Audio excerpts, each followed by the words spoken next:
PHA की जानिब से रेस कोर्स जिलानी पार्क में फूलों की नुमाइश का इनेकाद किया गया। 7 रोज़ा नुमाइश में 100 से ज़ायद इकसाम के फूल शहरियों की तवज्जो का मरकज बने रहे। मौसम बहार की मुनासबत से पार्क्स एंड हार्टिकल्चर अथॉरिटी की जानिब से जश्न बहारा रंग लाहौर 2017 के सिलसिले में रेस कोर्स जिलानी पार्क में 7 रोज़ा फूलों की नुमाइश का इनेकाद किया गया। नुमाइश रेस कोर्स में 100 से ज़ायद इकसाम के फूलों की सजावट और बेहतरीन अंदाज में लैंडस्केपिंग भी की गई। नुमाइश में शहरियों की बड़ी तादाद ने शिरकत की। नुमाइश देखने आए हुए लोगों का कहना था, यहाँ बहुत अच्छे फ्लावर्स हैं, बहुत मज़ा आ रहा है।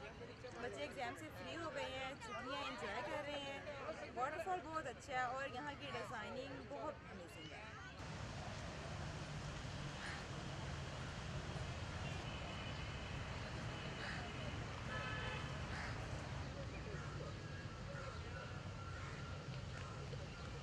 यहाँ पे आकर मुझे काफ़ी अच्छा महसूस हुआ है। तबीयत एक किस्म की फ़्रेश हो गई, फ्रेश फ्लावर्स लगे हुए इधर।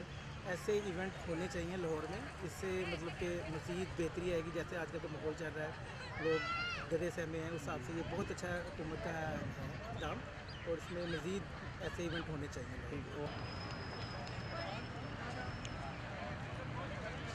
ये है TNN TV। देखते रहिए ताज़ा तरीन खबरें और एक्सक्लूसिव रिपोर्ट्स।